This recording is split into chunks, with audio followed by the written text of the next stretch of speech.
नमस्कार दोस्तों, आप देख रहे हैं आहट एक अनहोनी की, आपके दोस्त कश्यप के साथ। दोस्तों, हमारी आज की कहानी का शीर्षक है वो कौन थी।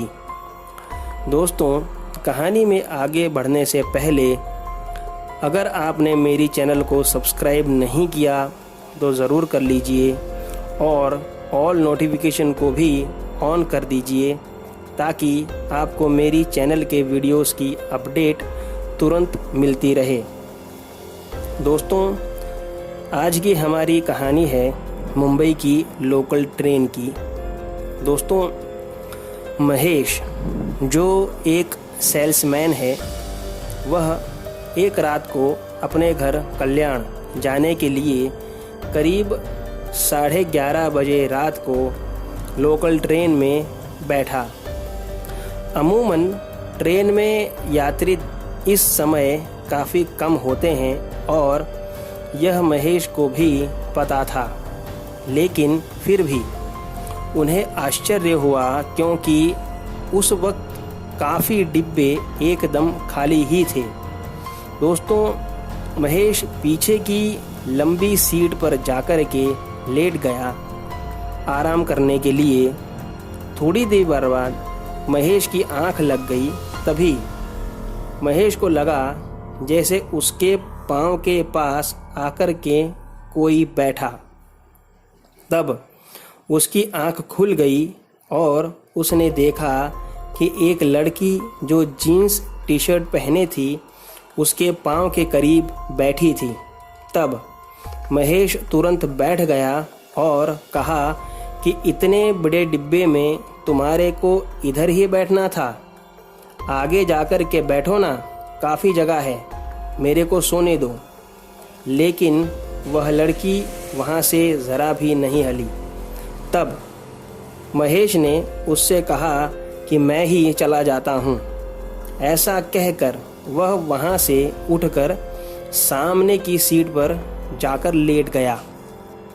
लेकिन अब महेश सो नहीं पा रहा था, तो वह खुली आंखों से लड़की को देख रहा था कि थोड़ी देर बाद लड़की ने कहा कि मुझे छोड़ दो, तुम जानते नहीं मैं कौन हूँ, मैं तुम लोगों को मरवा दूंगी, हटो यहाँ से। ये सब सुनकर महेश डर गया कि यह लड़की कहीं उसे फंसाना तो नहीं चाहती। तभी अचानक से लड़की नीचे घसीटती हुई आगे बढ़ने लगी, मानो जैसे उसके बाल पकड़कर कोई खींच रहा हो। यह देखकर महेश बहुत ज़्यादा डर गया और खुद ही ज़ोर ज़ोर से कौन है करके चिल्लाने लगा। लड़की अभी भी चिल्ला रही थी, मुझे छोड़ दो, मुझे छोड़ दो। लेकिन महेश को कुछ भी नज़र नहीं आ रहा था। तभी अचानक से लड़की उठी और महेश डर के मारे सीट के कोने में दुबक गया। तभी वह लड़की चालू ट्रेन से नीचे कूद गई। यह देखकर महेश बहुत डर गया और चिल्लाते हुए दरवाजे की तरफ दौड़ा। कूद गई करता हुआ उसने गेट से बाहर देखा, लेकिन ट्रैक पर घना अंधेरा था और कुछ नहीं। तभी उसकी नज़र चौंक गई यह देखकर कि वह लड़की तेज़ी से उसके डिब्बे की ओर डरावनी आवाज़ करती हुई और हाथ आगे करके दौड़ रही थी। यह देखकर महेश बहुत ज़्यादा डर गया और वह बेहोश होकर डिब्बे में ही गिर गया।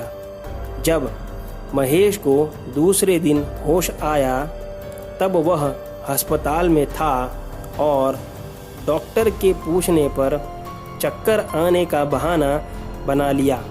दोस्तों, इस घटना के बाद महेश ने वह जॉब ही छोड़ दी और अपने गांव वापस चला गया, जहां वह अब किराने की दुकान चलाता है। दोस्तों, तो ये थी महेश की कहानी।